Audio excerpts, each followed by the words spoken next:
pada bulan Februari 2025 ramai dengan kabar dugaan bahwa BBM jenis Pertamax yang dijual oleh Pertamina ternyata dioplos, sehingga kualitasnya disebut-sebut mirip dengan BBM jenis Pertalite. Setelah munculnya kabar berita itu, banyak pengendara motor langsung mengeluh. Ada yang bilang performa motornya menurun, mesin cepat panas, ada juga yang bilang bensinnya jadi lebih boros. Nah, karena keresahan yang makin menyebar luas di masyarakat, banyak yang mulai beralih ke SPBU swasta seperti BP maupun Shell karena dianggap lebih aman dan juga terjamin kualitasnya. Dari peristiwa ini, terlihat bahwa dalam hubungan jual beli, posisi konsumen itu jauh lebih lemah dibandingkan pelaku usaha. Perkenalkan, nama saya Laksmana Fajar Bimantara, NIM 20300610004, mahasiswa Fakultas Hukum Universitas Hang Tuah, dalam mata kuliah Perlindungan Konsumen yang diampu oleh Ibu Nikmah Mentari. Di video kali ini kita tidak membahas benar atau tidaknya kasus pengoplosan tersebut, dan juga tidak membahas kasus korupsi yang mungkin ada di dalamnya. Tapi kita akan membahas bagaimana hukum perlindungan konsumen bekerja, mulai dari asas, tujuan, dan juga hubungan antara konsumen dan juga pelaku usaha. Inilah perlindungan konsumen.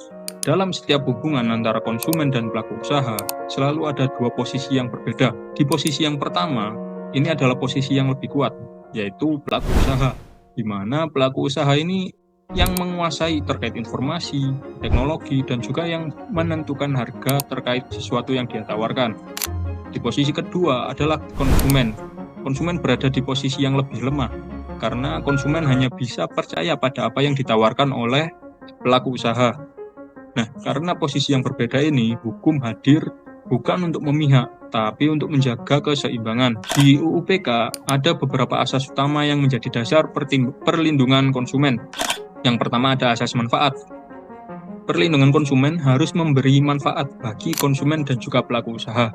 Dalam contoh, kalau konsumen membayar lebih mahal untuk kualitas tertentu, maka manfaat itu harus benar-benar didapat. Nah, yang kedua adalah asas keadilan. Hukum memastikan agar semua pihak itu mendapat hak dan juga melaksanakan kewajibannya secara adil. Konsumen berhak atas barang yang dijanjikan, sementara pelaku usaha berhak untuk mendapatkan keuntungan. Dan yang ketiga ada asas keamanan dan juga keselamatan konsumen. Setiap barang yang dijual harus aman untuk digunakan, karena pada dasarnya keselamatan konsumen itu bukan sekedar angka, tapi juga soal nyawa dan juga kepercayaan konsumen. Yang keempat ada asas kepastian hukum. Jadi hukum harus memberi aturan dan juga jalur yang jelas bagi konsumen yang dirugikan untuk menuntut keadilan. Nah, dari asas-asas tadi lahir tujuan dari perlindungan konsumen. Di UU PK sendiri ada 6 tujuan, dan bukan sekedar untuk menjaga hubungan dagang, tapi untuk memastikan bahwa setiap transaksi membawa rasa aman, adil, dan bermanfaat bagi semua pihak. Perlindungan konsumen punya tujuan yaitu mendorong pelaku usaha agar lebih jujur dan bertanggung jawab.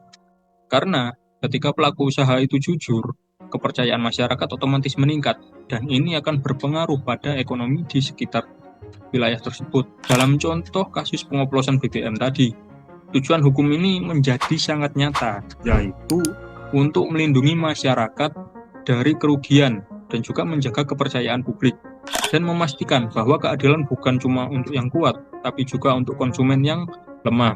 Setelah membahas asas dan juga tujuan, sekarang kita perlu pahami dulu siapa yang disebut konsumen dan siapa yang disebut pelaku usaha. Dalam UU PK sudah dijelaskan, konsumen adalah setiap orang yang memakai barang atau jasa untuk dirinya sendiri, keluarga, atau orang lain, dan bukan untuk dijual kembali. Contoh misal kita membeli Pertamax untuk mengisi kendaraan kita pribadi, kita dianggap sebagai konsumen akhir. Tapi kalau kita membeli BBM untuk kemudian dijual lagi, kita disebutnya sebagai konsumen antara. Nah, sementara pelaku usaha adalah pihak yang memproduksi, menjual, dan memberikan jasa kepada masyarakat. Dalam kasus BBM tadi, pelaku usahanya bisa SPBU, baik milik pemerintah maupun milik swasta. Hubungan antara konsumen dan pelaku usaha itu ibarat dua sisi mata uang, tidak bisa dipisahkan. Konsumen berhak untuk mendapatkan informasi yang jujur, kualitas yang layak, dan juga pelayanan yang aman. Sedangkan pelaku usaha berhak atas keuntungan yang wajar selama mereka jujur dan transparan.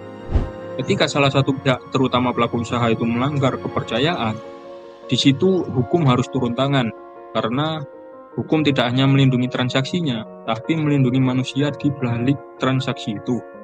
Mereka yang lemah dan mereka yang berhak atas keadilan. Dari kasus BBM ini, kita bisa belajar satu hal penting, bahwa perlindungan konsumen bukan sekedar teori, tapi sesuatu yang nyata dalam kehidupan sehari-hari. Setiap kali kita membeli barang, menggunakan jasa, atau sekedar mengisi bahan bakar, di situ ada hubungan hukum, ada tanggung jawab, dan ada kepercayaan.